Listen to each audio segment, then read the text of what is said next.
We are delighted to have today Rich Nielsen from Harvard University speak to us on the topic of why do some Muslim clerics promote violent jihad while most do not. Rich is a good friend of the university's. He was a undergraduate here in political science. It seems like just a year or two ago that he left, but it must be a little longer, a few years prior to that. He received a master's in statistics and is completing his PhD in political science from the Department of Government at Harvard University. He has published in the American Journal of Political Science, International Studies Quarterly, and occasionally writes for the Harvard Social Science Statistic blog. So during the 2012-13 academic year, he was appointed to be a graduate fellow at the Harvard Academy for International and Area Studies, a research fellow with the International Securities Program at the Belfer Center for Science and International Affairs, and a student fellow with the Association for Analytical Learning with Islam and Muslim Societies. And his research is currently supported by an NSF Doctoral Dissertation Improvement Grant. So we are delighted to have Rich here with us. And without further ado, we will turn the time over to him. Thanks.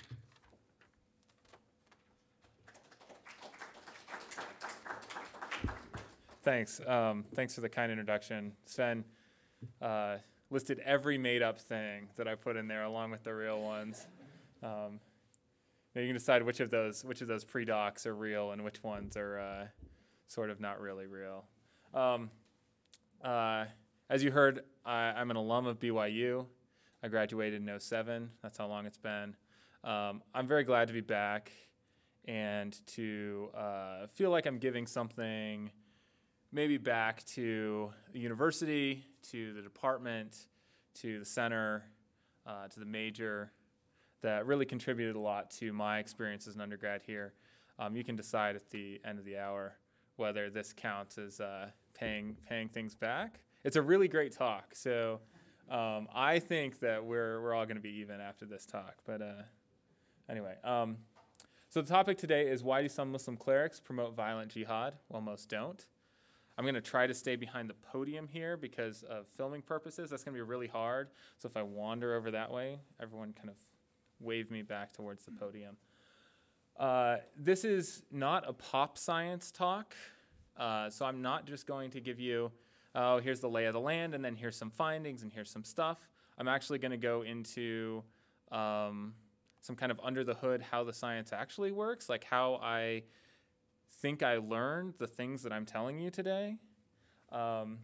So if at any point you get incredibly lost and you think that asking a question would help you understand what's going on, I'm happy to field questions throughout. I'll also take Q&A at the end. But I'm not going to be shy about talking about some things that are technical, and I think the technical aspect is actually pretty interesting. Okay, so to dive into the question today, I'm going to introduce you first to this individual. This is Anwar al-Ulaki. He's an imam. He's a scholar. Some of you who keep up with current events may see where this is going. So we know now that in 1991 to 2001, he had ties to 3 of the 9/11 hijackers, to the London transit bombing, and a number of other attacks, some foiled, some not foiled, until in 2011, he's killed by a Predator drone strike in Yemen. This was controversial because he was an American citizen, so he was killed without due process. Debates about the legality of that. So this actually is not his full, quote, resume of terror plots. So he's actually quite prolific. But the reason that he was killed by a drone strike was not because he had, as far as we know, ever attempted to blow himself up in a public place or blow something else up in a public place. He may have been involved in some of the actual tactical operations of a plot to send bombs and printer cartridges, but that's the only time we know that he actually seemed like he might be doing something violent himself. Instead, his role was in instigating the violence of others. And in fact, I think you could argue that he has been more influential than almost all of the people who he inspired, possibly with the exception of the 9/11 hijackers and maybe the London Transit bombing, although here in the US we don't think about that so much. So this actually fits with what we know about how lay radicalization of Muslims happens. So how do lay Muslims decide to become jihadist terrorists? Some work on this comes from these guys, Mark Sageman, Quentin Wachtorowicz, and they lay out roughly this process. So a lay Muslim faces some kind of alienation or shock. They move to a new country. They lose their job. A variety of other things could happen. This produces an openness to new ideas. Now, people lose their jobs and move to new countries all the time without becoming jihadist terrorists. So there's something else going on. This openness to new ideas opens them to the possibility of authoritative influences, and when those authoritative influences are someone like a jihadist cleric, that's when we see radicalization. So there's a lot of evidence for this kind of regularized process, but at least for me, this really doesn't answer the question. It just backs it up one step. It says, okay, the broad question is, why do we get jihadist terrorism? Why is that a feature of kind of the modern world?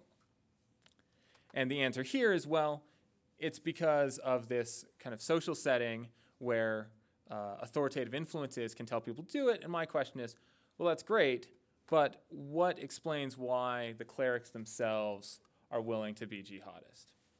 Why are they trying to promote this? So that's the purpose of my research that I'm presenting today. And the answer it's going to be a little different than some of the standard answers that you'll hear in the popular press or in more academic venues. So I don't know if anyone here has heard of the idea of a clash of civilizations, the idea that Islam has kind of inherent violence in it, that it has inherently violent borders.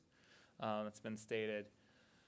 Other ideas that are out there include kind of the opposite of that, an anti-colonialist idea, so that jihadist thinking and terrorism is really a reaction to colonialization and kind of neo-colonialization, perhaps by the United States.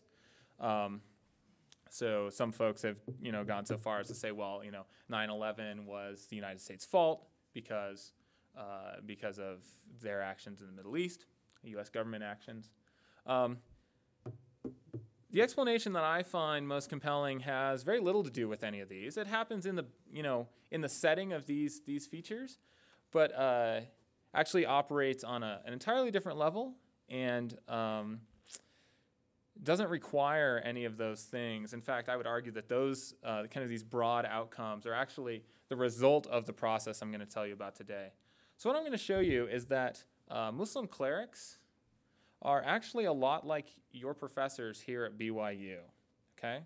So when you think about what the ideal career path for a Muslim cleric looks like, it looks not dissimilar than the career path for someone who wants to go to a PhD program and then wants to become a professor and maybe wants to move up to consulting and policy circles, say in Washington, and have some kind of influence on the world, teach on the side, etc. What I'm going to show you is that when clerics go to the equivalent of graduate school, they get embedded in different networks. Some of those networks are what we'd call good networks. By that I mean they're well connected. Some of them are less networked. That has an influence on the career paths that are open to them. People who are well networked have more access to this kind of traditional, desirable career that I've outlined. People who don't have access to those networks have to find some other way to support themselves. And one of the other ways to support yourself as a Muslim cleric is to endorse jihad. And I'll explain through the talk why the incentives are such that these outsiders would then, at least some of them, will find benefits to becoming jihadist, whereas we're going to see the insiders, these people who get this kind of professor-like career track I'm talking about, we'll really never see them becoming jihadist. So it doesn't have much to do with the broad international setting, with a clash of civilizations, or with the inherent incompatibility of Islam with peace or anything like that.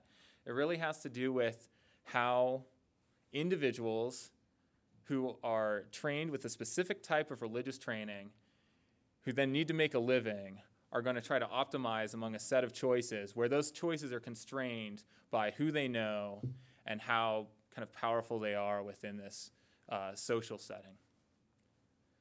Okay, so an outline of the talk. First, I'll lay out the theory that I've just described in sketch form. Then I'll show you how we actually are going to measure and test this theory. So I'm going to explain how we can measure jihadist ideology from people's writings. In fact, for each of you, I could take your latest journal entry, term paper, whatever, and feed it into the same set of computer science / statistical techniques that I'll show you. And we could give each of you a jihad score and say, what's the chance that you're encouraging militant jihadism on the web? We're going to do this for a set of people who are at least at risk of being jihadists. I'll show you that having measured these things, we can then predict which of the clerics in my data set are going to become jihadists and which are not. So if you know someone's educational network structure and their career path especially, then you can really say, okay, well, this person is likely to be militant and this person is not. Now, this is not prediction in the absolute sense, so I'm not predicting people in the future. We could do that. What I'm doing is really something like post-diction, where I have a set of people. We already know that some of them became jihadists and some of them didn't. I'm going back and saying, okay, which factors allow me to separate these people out? Is there a factor that we could really point to and say, that's the thing that mattered? A next test of this would be to say, okay, can these things predict future jihadists? It's going to take some time. That's why I didn't try to do it in my couple years of writing here. We'll then move on beyond prediction to try to say, how much of this is causal?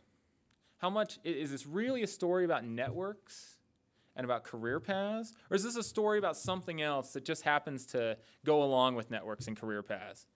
Let me give you an example to help you understand. So if it's really about networks and career paths, then by giving someone more network connections, you could actually make them less jihadist. So let me reemphasize that. What I'm going to show you is that if someone in graduate school was connected with another advisor, was given just one more link to an advisor, they would become less likely to be a jihadist. That's a causal relationship. A non-causal relationship would be if getting into those networks is correlated with having like a really negative personality. And maybe having a really negative personality is also correlated with antisocial behavior, like promoting militant jihad. Then giving someone an extra connection wouldn't help at all in keeping them from becoming jihadists, because it's not the connection that's doing the work. It's that they're kind of psycho. And you're not going to fix them being psycho by giving them another grad school advisor. In fact, from experience, that will just make things worse. So, thanks. Horror stories in the Q&A. And then finally, I'll close with some thoughts on what this means for counterterrorism policy. Okay, so what is transnational jihadist ideology? I'm going to define it simply as the combination of Salafism and violence. So violence you probably know, Salafism you may not. Salafism is a brand of conservative Islam. It's actually a reform movement within Islam. You could think of it as the akin to the evangelical movement. It's a fundamentalist movement. It seeks a return to the true roots, true in scare quotes there, of Islam. And the word itself is instructive. So it comes from the Arabic word salaf, which means the predecessors or the pious forefathers. These people believed that Islam was most purely practiced at the time of Muhammad and in the generations immediately after him. So they seek a return to what they believe were the authentic practices of those Muslims. So what they're doing is they're actually rejecting a lot of structures of Islamic law that have been set up in the intervening centuries, especially structures that have been set up to deal with the variety of conditions that Muslims around the world find themselves in, and to deal with cooperation, participation in kind of multicultural societies, right? So they would claim they're actually not even interpreting the Quran. They're going back to the Quran and the core texts and just reading them off. Of course, it's an interpretation. But they would claim that they're just reading. This pushes them to pretty extreme interpretations on a number of things. There are many Salafists in the world. Few of them are jihadists. or at least are militant jihadists. So the difference there, what makes someone a militant jihadist rather than just being Salafi, is that a jihadist believes that violence is a legitimate means for achieving political ends. So all of these ideas about returning Islam to its true and kind of conservative conception from the origin, combined with the idea that violent politics is the way to do that. So the work then of a jihadist cleric is to, along with doing other clerical duties, which they also do, is to explain how certain types of violence that are typically forbidden in Islam are actually encouraged or required for the sake of jihad. So violence against civilians, against women and children, against other Muslims, and against yourself. So suicide bombing, right? Suicide is forbidden in Islam, so justifying that is one of the tasks, I guess, of these clerics. So I'm going to try to explain to you why I think that some clerics take up this task while most don't. And we're going to subset, we're not going to look at all of the Muslim clerics in the world, we're actually going to look at the most likely cases. So we're going to zero in on these Salafists, because those are the most likely to become jihadists, and in fact, almost all jihadists are Salafist. I would make an argument that all jihadists are Salafists, but then someone would complain about that. I can tell you who would complain about it. Maybe one of you would complain about it, so we can talk about it. This circle here is going to represent a cleric to be, actually. When they go to get their Islamic education, they're going to face one of two possible worlds. So in the first world, they have an extensive network. They become embedded in an extensive network with dense ties to many prominent clerics. In the other possible world, they become embedded in a more limited network with fewer ties to clerics who are themselves less prominent. We can talk in the Q&A about how people get to this point, what the kind of life track looks like. But really, these networks are getting formed right around college age, actually. So it's about the same time that a young person in the US would be finishing up high school and heading off to college. That's about the same time that these individuals are finishing up a series of schooling that looks somewhat like high school education. It looks more like a high school education the closer you get to the recent past. And they go off to university. And the real difference between university for them and university maybe for us is that the best students don't go to any classes. Now maybe that's, I don't know, maybe that's the same for BYU, I'm not sure. I had to go to classes. What I found out while I was, spending time at these universities in Cairo, one university in particular, is the best students don't go to class. Instead, what they do is they go to study circles at the mosque associated with the university. So they're enrolled in the university, they skip their classes, they go to these study circles, and that's where the best sheikhs are teaching. So they sit in the study circles, and once they've sat for long enough, then the sheikh will actually consider them to be his student. So I've gone and sat in these study circles. I was certainly not there long enough to be considered a student of any of these sheikhs. But I have some sense of what this education system is like. And basically, people are trying to get into these study circles and get these sheikhs to like them and write them the equivalent of a letter of recommendation. It's called an ijaza. It actually holds the weight of a diploma. So you'd basically go get the Professor so-and-so diploma of Quran studies or any of the many Islamic sciences. And these networks have an important impact on the career paths for the students as follows, right? So people with extensive networks are more likely to have what I call an insider career. People with limited networks are more likely to have an outsider career. The reason is simple. So these insider careers, which I'll explain in just a minute, are not, they're desirable, and it is not a meritocracy to get them. So having connections, especially with the insiders, is going to help you when you go try to get into this career track. So the insider career track, by that I mostly mean jobs that are inside the state-run system of religious institutions. So since modernization in the Middle East, religious institutions have been dominated by the state. The state pays the bills. It pays for these clerics. They're quite lucrative. More on that in a minute. Just a little quote that gives you a sense of why people want these for the material benefits as well. But they're not unlimited. And so outsiders, people without kind of the leg up when trying to, or the connections when trying to get these jobs, more likely to have to find some kind of outsider career. That can look like almost anything. Basically, people will try to use their cleric training, that human capital they've developed, to do something, right? So they've got all this specialized training. They go to get a job with the government. They don't get one. What do they do next? They can do anything from teaching in their home or a local mosque and getting paid by the parents of the students, on down to the other end of the spectrum is probably finding a wealthy Saudi patron who likes the things they say on the internet and is willing to send the money. Most jihadists are kind of more at the wealthy Saudi patron model, although they do take pride in teaching. So these career paths influence ideology. Out of expediency, people with insider career paths are unlikely to become jihadists, and the reason is simple. As much as we in the West think that jihad is aimed against us, it is at least equally aimed against the supposedly apostate regimes of the Middle East. So jihadism is a threat to the state in these countries. When I say these countries, I mean we're particularly talking about educational systems in Egypt and Saudi Arabia and a few other places, but Egypt and Saudi Arabia are really what we're talking about for the most part.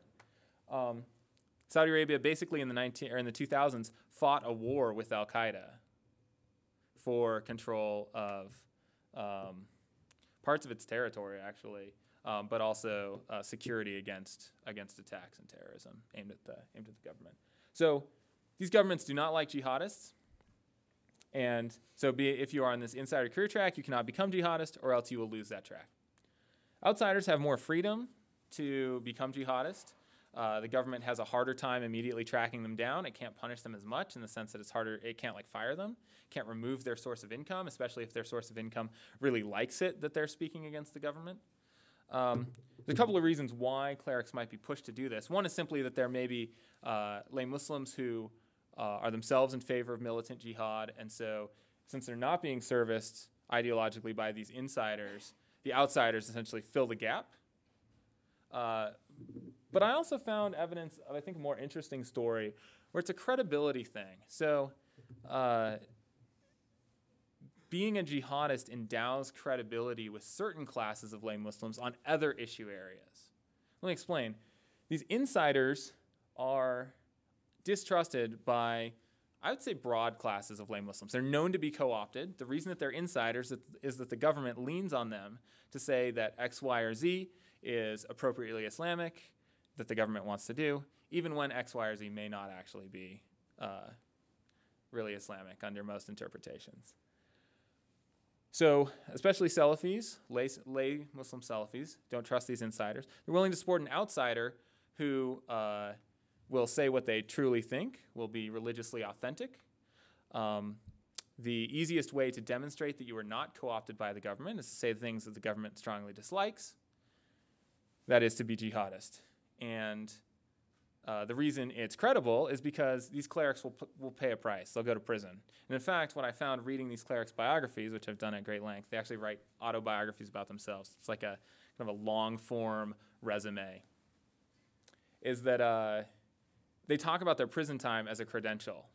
Except for the ones who were jihadists and then have backed off, they've gone back to the government side, they just talk about it kind of obliquely as the sheikh's troubles. So some evidence of this credibility here. Before moving on to the measurement, I'm going to give you a sense of some things I got from interviews and other sources suggesting that this may in fact be what's going on. Just give you a little flavor for it.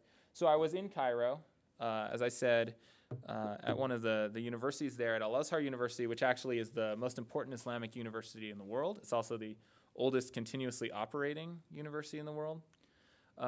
Sitting in study circles, talking with students, talking with clerics. So I asked this particular student, how would you become a cleric? And he said, well, it's really all about trying to study with the prominent sheikhs and getting some sort of ijaza certificate from them if you can. You just try to get into people's networks. And I asked the same guy, although I have quotes from plenty of other people. Well, how would you then move up in the system? Like, what does that look like? And he said, if I can, whoops, clicker fail. So to move up, being in Ali Goman's crew is really the way to move up right now. So background, Ali Gomahir is the head cleric of Egypt. So being in his crew means that he's like writing one of these letters for you. He knows you, he likes you. That's how you get appointed to teach. That's how you get a position at the Dar al-Iftat. That's a government ministry, which gets you a nice car. See, I told you there are some non-spiritual payoffs to this job as well. He has lots of students, and he'll often favor them in promotions. Next, I wanted to contrast this idea of expediency versus credibility. So the quote here for expediency is pretty simple. Without context, it doesn't make much sense. I don't like to talk about politics. What happened is I was sitting in a hadith class, so sayings of the Prophet Muhammad as narrated by other people. At the end of the class, this establishment cleric starts taking Q&A. And people are asking questions. He's answered every question up to this point. And then someone asks a jihad relevant question. For the sake of time, I won't explain the question. But he just laughs, and he says, I don't want to talk about it. He starts to give some answer, and I'm not going to do this. I'm not going to talk about this question. I'm not going to answer questions about politics. And moves on and answers every single other question asked the rest of the day. So the only thing that this person wasn't willing to talk about was jihad. In contrast, this is actually from someone else's kind of ethnographic work. This guy, Quentin Wiktorowicz, is asking respondents who are militant, why do you follow this radical sheikh named Omar? And this respondent says, well, Omar dares to say things no one else does. Other religious leaders don't do that. They don't have the guts, right? So you're really seeing the kind of credibility here versus the expediency of keeping quiet. Okay, so for the remainder of the talk, and do forgive me if I blitz a little bit here, I'm going to measure each of these pieces much more precisely for a set of clerics and show you that essentially, statistically, the limited network leads to career paths, which then leads to ideology. So first we need to measure some things, and that's actually where I had a lot of fun. We're going to develop a data set of 91 Muslim clerics. It's actually still growing. They're going to be Arabic speaking. They're going to be Salafi or Salafi jihadi. So I'm really zoning in on these people who are most likely to become jihadists. This isn't an explanation for why liberal American clerics don't become jihadists. That's like a whole other set of things. I think it's fairly easy to explain. They're going to be living or recently deceased. That's because jihad is actually, at least as we see it manifested now, is a modern phenomenon. You could argue post-1980. And they're going to have an internet presence for two reasons. We're going to need a lot of data on these people, and I'm going to get it off the internet. Also, it means that we're dealing with people who are important. They have some kind of global outreach. In particular, some of these people are recently deceased. Their fans actually have put up websites for them. So fan club websites are a whole genre of these websites that are quite entertaining. This is not a part of my selection process. This gives you a flavor of where the clerics themselves were born, who are in these 91. 53 were born in Saudi Arabia, 20 born in Egypt, and so on. They're actually quite mobile. So this is not where they are now necessarily. Most of them are in Egypt and Saudi Arabia. And then there are 379 teachers and students in the educational networks of these 91 clerics. And that's actually what I'm going to start with, is explaining how I build that out, right? So remember, my argument is that people who are more connected when they go to get their Islamic education are the ones who are less likely to become jihadists. So we need to measure that somehow. We're going to go to the internet. We'll go to a website. Oh, sorry, this is where I'm tempted to walk away from the podium. I won't. Like this one. This is the personal website of Hamoud Shuaibi. And over on the side here, you can see he has his biography, books, letters and articles, sermon speeches, fatwas, and an audio library for your iPod. If we go to his biography and read through far enough, we'll get to something like this. While in finishing school, the College of Sharia, and other settings, the sheikh studied at the hands of the greatest of the sheikhs, including Sheikh Abdulaziz bin Baz, from whom he studied Tawheed and Hadith. It's two of the Islamic sciences. Sheikh Abdul Rahman al-Afriqi in Hadith also. Sheikh Abdulaziz al-Rashid in Fiqh, and so on. Actually lists a bunch of other people. We actually use this to build out the network. There's the cleric himself. There's his first teacher, second teacher, and third teacher. Reading further in the biography, we can also get some sense of his career trajectory. So we get this paragraph. When he graduated from the College of Sharia, he was appointed to be a judge in Wadi ad-Dawasir, But this appointment was subsequently canceled by the intervention of this sheikh, Sheikh Shankiti. Two things here. First, the main distinction we're going to make is whether someone has a government position or not. So the judge would be a government position. This is a desirable kind of academic career path. But you can see this guy actually didn't want it.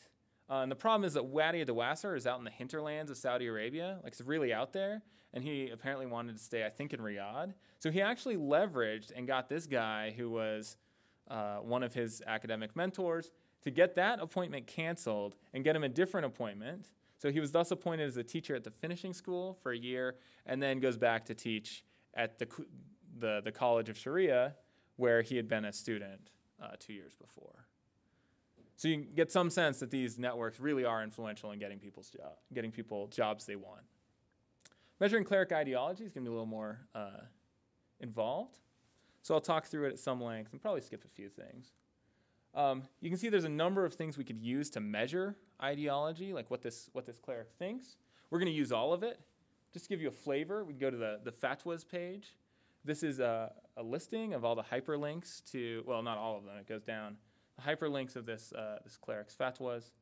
We go to this one. This is the ruling on martyrdom operations. So that's code word for suicide bombing. What I didn't tell you about Hamoud Shawaibi is that he's a jihadist. In fact, he's the rare exception to the rule. He's a well-connected jihadist. He actually ended up, I've studied his life some, he ended up using his connections to shield himself from the consequences of being a jihadist. So he's in favor of suicide bombings.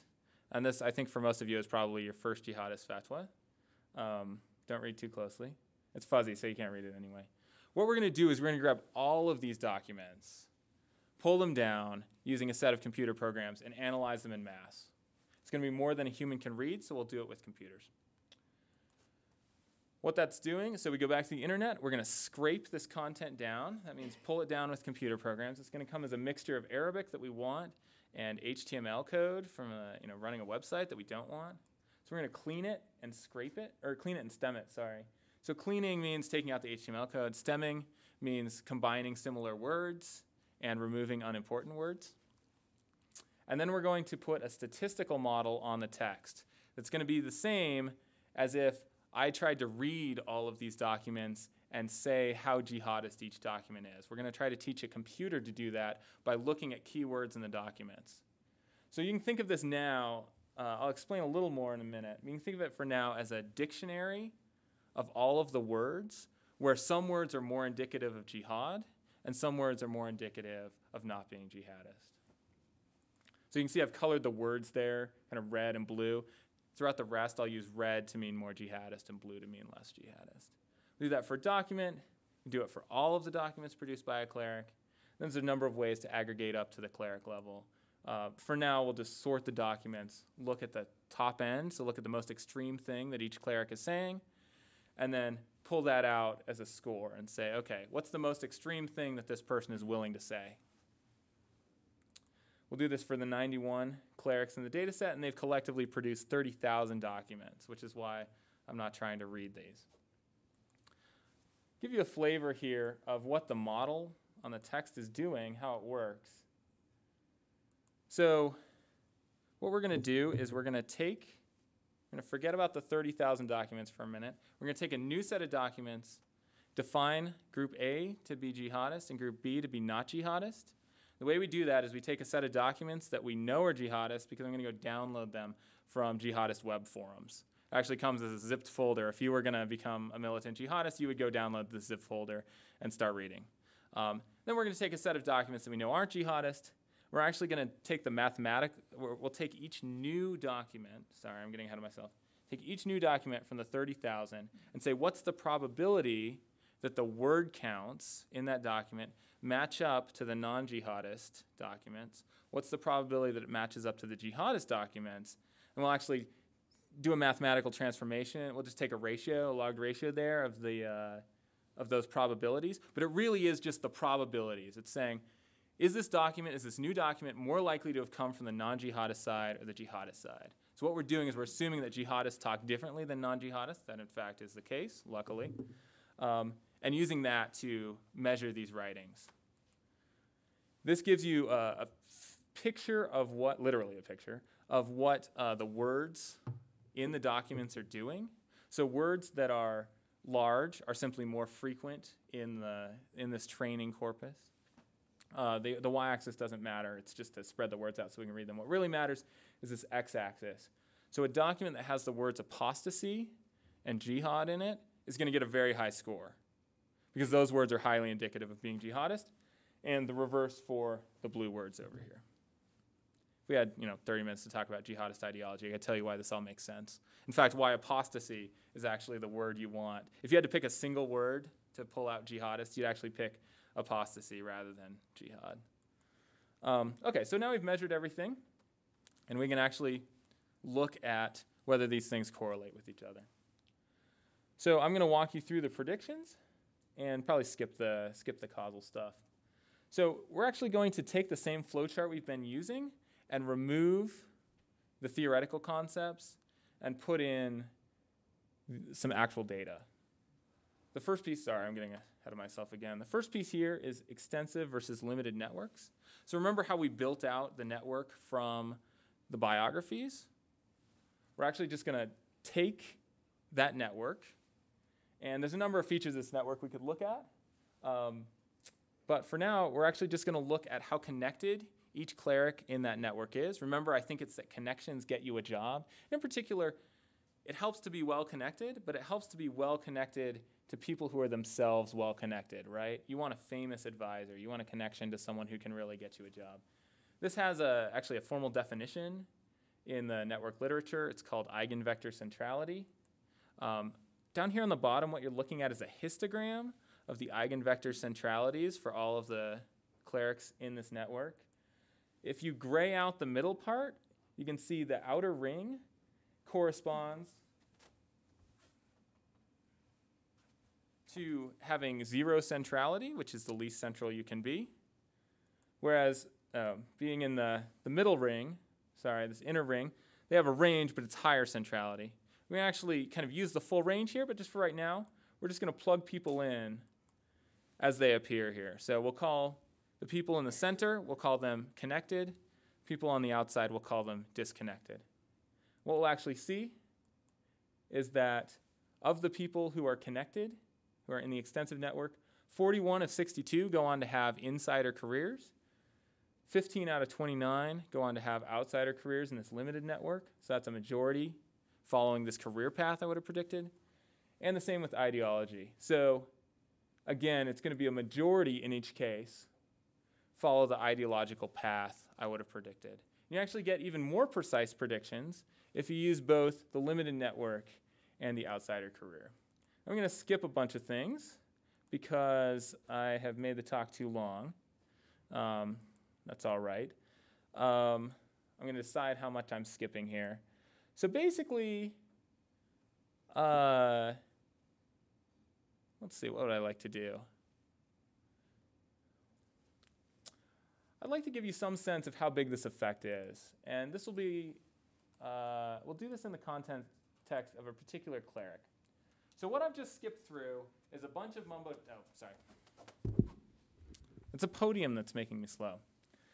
It's a bunch of mumbo jumbo about statistical models where, lo and behold, the raw counts that I just showed you, where if you look at the people who are well connected, turns out they don't become jihadists and they have these good insider careers. The people who aren't well connected, they don't have these good insider careers, or at least some of them don't, and they tend to be more likely to be jihadists. I've done a lot of things to make sure that that's really about the network and about the career paths and not about other factors. Basically, all that amounts to is finding all of the possible other factors we can think of and controlling for them statistically. What that means is we attempt to make it kind of like a randomized experiment. We try to make it as if we had been able to randomly give clerics a good network or a bad network. We could have done literally like a drug study, like to see whether aspirin works, except on these clerics, giving some of them good connections and some of them bad connections. And there's only so far we can go with that, but we can actually get some pretty compelling results, I think. And I want to give you now a sense of just how big the effects are. Give you a sense that this really matters. So I'll do this in the context of this cleric here. His name is Ibn Uthaymin. This is what his data actually look like. So that's his 2-degree network there. He's quite well connected. That's 75th percentile in the network. That means the statistical models give him a 75% chance of having an insider career and only a 3% chance of being a jihadist. Those, in fact, are accurate. He was an insider. He was not a jihadist. But let's imagine that we had given him counterfactually here. So we're in an imaginary world, imaginary statistical world, where we take away all of his connections and then predict what would have happened. If we take them all away, he actually now only has a 30% chance of being an insider. So it's a complete reversal on the career path. And a 34% chance of being a jihadist. So he doesn't quite break the 50% mark, but it turns out it's actually really hard to break the 50% mark because even the most likely people to become jihadists, only 50% of those people become jihadists. And he wasn't the most likely to become a jihadist to begin with.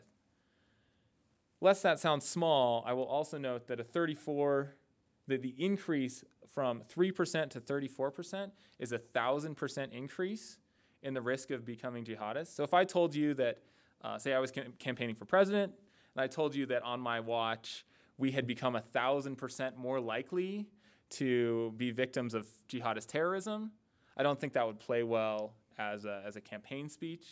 My approval ratings would be low. This has no relevance to actual events, as you think. So sorry, I didn't mean that to get political. I feel like it might have. I really didn't intend it to. What it means is that it's a really big effect, and that if we could actually get these clerics well connected, or get them in good career paths, we could potentially cut down on a lot of promotion of jihad. Not just a little, a lot. If we could reduce the probability of someone becoming a jihadist from 30% to 3%, that would be a big reduction. Okay, so what does this mean for policy? And then I'll take questions. So we're trying to stop things like this. This is a photograph from my fieldwork in Cairo. It was at an election rally, so newly democratic Egypt. This is a thing we like. People voting. Then I see this sign. This is a sign for, it says, Freedom for Sheikh Omar Abdulrahman. Omar Abdulrahman is the blind sheikh who was the mastermind of the 93 World Trade Center bombings. So, more on the conversation I had with these guys later. I think we'd like to stop this kind of ideological influence. So things that have been tried. Detention of these clerics. So Omar Abdulrahman is in prison, obviously. But even detention of people who have not done any criminal acts. It's happened a lot more in Saudi Arabia than it has in the US, although it's happened in the US some too. Coerced renunciations and targeted killings of clerics. I would argue that these have not been as effective as we might have thought. And the reason, one of the reasons is simply that, remember I said there was a credibility benefit to being jihadist, and in fact people talked about their time in prison as a credential. So if you give them more time in prison, then actually it makes it costlier to be jihadist, but it also raises the credibility value of being jihadist. So depending on how risk-averse these people are, you could actually generate more jihadist clerics by raising the stakes. Things that my research suggests, you could imagine a mentoring program where you actually go and try to connect the most at-risk clerics with just an additional advisor. A lot of these people were not able to list a single advisor from their time in the equivalent of Islamic grad school. If you gave them a single advisor, that would dramatically, I think, decrease the probability of those people becoming jihadists. You'd then have more people who are qualified for these state jobs, so you might need a cleric jobs program. This actually is something that the Saudi state has already tried to do, and as far as I can tell, it's been fairly successful. You can see actually that it's hard to make more of this than a correlation, but the big wave of jihadism that starts in the 80s corresponds with a downturn in oil prices and a recession in the 80s in Saudi Arabia. And Saudi Arabia was unable to hand out as many government sinecures to these clerics as it had in the past because oil prices were lower. And that suggests to me that there really is something here where you could, if you can try to buy out more of these clerics, you can get less radicalization. An alternative proposition would be to try to extract clerics from the state. I don't know how feasible this is. These obviously don't go together. One, the first bullet point there is putting clerics into the state more, and the second is pulling them out entirely. Many of the dynamics I've highlighted here are driven by problems in credibility that are generated when the clerics are too close to political power so that people don't trust them. And then an outsider cleric can kind of do an end run and say, look, you should trust me because I'm not connected to political power, and the way I'm going to show you that is by being a violent jihadist. Those are both points to consider. And that's in fact what I found when I talked to these people is that so I asked them why they're supporting this cleric. And they actually did not say we're supporting him because we like the jihad aspect of what he does, or at least that maybe they just weren't willing to say it to my face, but I think they were being honest. What they said is, look, we know we can trust him because he's willing to speak truth to power. And that seems a little perverse maybe from where we're sitting. I think from where they're at, it makes a certain kind of sense. I think that if there were clerics who they felt like they could trust, who were not militant jihadists, now these might still be people that at least most folks in the US would be very uncomfortable with. They would probably hold distasteful views on a number of things. But they would not be advocating mass bombings. And these people suggested that they would be willing to follow those kinds of clerics if those clerics were available. Right now there's actually really a gap where they're not. It's either the jihadists or something that's more state co-opted. So I've got some work cut out for me to try to figure out how one would actually do something like that and what it might look like. And with that, I'll take your questions and try to do the best I can answering anything I've left out.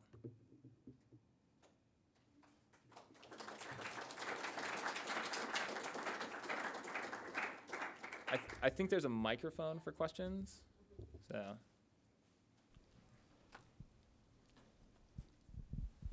So as you were doing your statistical analysis, you separated specific words.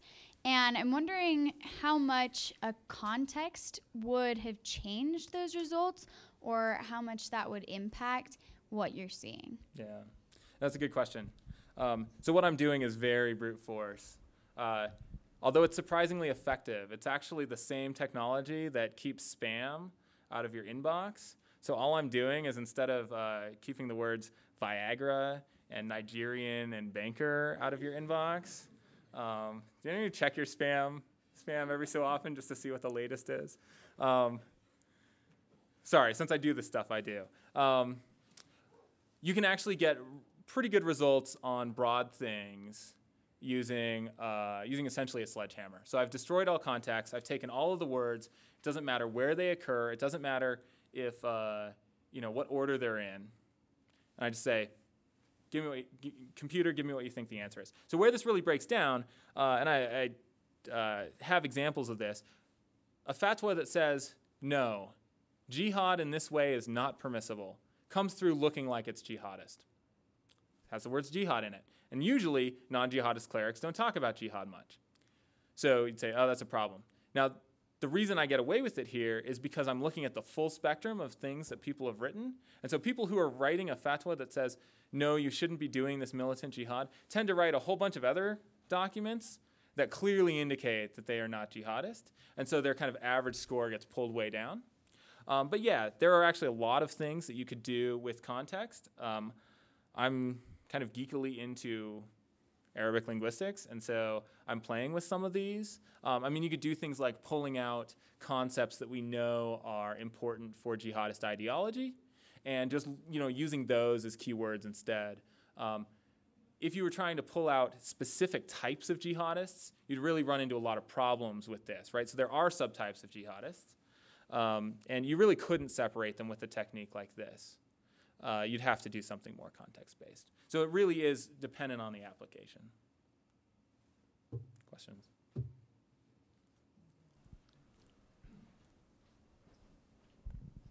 All right, I guess I'll stand up.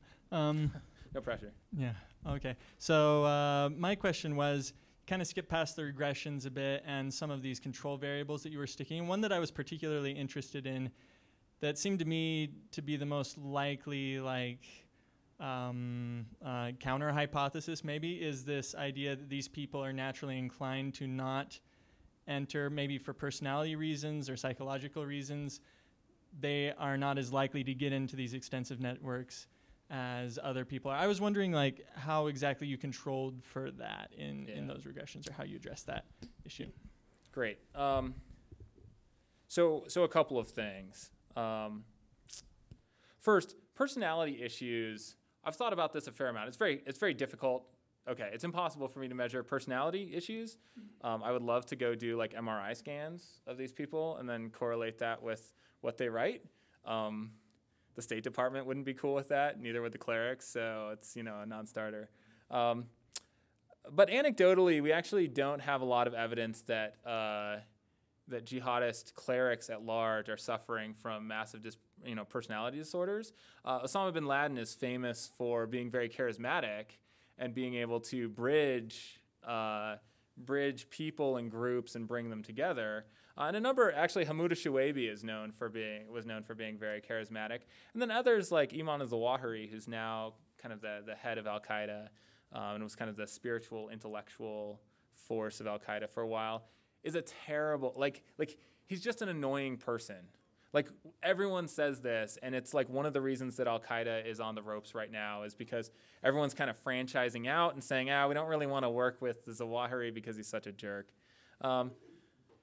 So I really don't think, and then on the other side, you have clerics who are not jihadist, very not jihadist, who also just kind of want to hole up in their office and hope that their students go away and just write their books, right? So I can't do anything more than pointing that out and saying, hey, we have counterexamples on the personality issues. We actually don't know a lot about what sorts people into these educational networks. The one thing I have measured that matters a lot is whether you have a family member who's also a cleric, because then you essentially inherit all of that network. It's like they introduce you to everybody and you're good to go. So actually, that's in people's biographies. I include that in the statistics and basically say net of that, we're still seeing effect. I also measured a number of other things that I thought might matter, and in fact don't really seem to in terms of how people sort into networks. But I think the big one is this personality one. And unfortunately, there's not a lot to do there. I'm waiting for the Saudi government to call me up and say, hey, Rich, we want to do the experiment. We're going to do this. And then I'll have to think about a whole host of ethical issues and decide. Don't even get me started. Actually, anyway. Next question. In the back. Sure, in the back, and then. So kind of along the same lines, is it possible that since the majority of sheikhs are not jihadist, that those all just kind of get along in their own group, and that's why you're seeing the correlation? Does that make sense? That they're loners because they're jihadists and no one wants to hang out with the jihadists? Yeah. So there is, so it's essentially, rather than, here we were talking about this potential that the individuals who are going to become jihadists, for some reason, decide not to get networked. And the other possibility is that the people governing the networks don't let them in. Essentially say, we know that you're planning to be a jihadist, you're crazy, you're annoying or whatever, we're not going to let you in. So what I saw in the study circles, at least at Al-Azhar actually, is that basically people of all kinds of ideologies are allowed into the study circles. So people don't wear signs around saying, I'm a jihadist. So I can't really give you a sense of, yes, there were potential jihadists in these study circles sitting with me, but you can tell who is a Salafi and not based on their clothing. So Salafis don't shave their beards. The idea you should grow it out at least as far as your fist. If there were a Salafi honor code, beard would be required. but shaved the mustache. That's a reverse of BYU, right? I saw no evidence that the clerics were discriminating and keeping these people out. In fact, they were willing to entertain. There was one Salafi in particular who was kind of vocal. If I had to pick someone there who I probably thought that militant jihad against the U.S. was a great idea, I probably would have picked that guy. And he was allowed to ask enough questions that he actually embarrassed himself by trying to ask questions to make himself look smart and ended up looking kind of stupid. The sheikh was like, really? It was like we were at the point where if the sheikh forgets how to say the prayer and everyone in the whole mosque has forgotten how to say the prayer, then what happens, right? And it's like, anyway, a total tangent. But the point is that I don't see, you have to worry about this. So what I've shown here should be taken with a grain of salt. On the other hand, I would suggest that it's on the edge of knowability. So what I've done here is, as far as I can figure out, the best that we could possibly get, given the current state of the world, towards finding out who's a jihadist and who's not and why. Absent some kind of intervention, we really can't know. If people need to take off, please take off. Was there another question that I skipped over?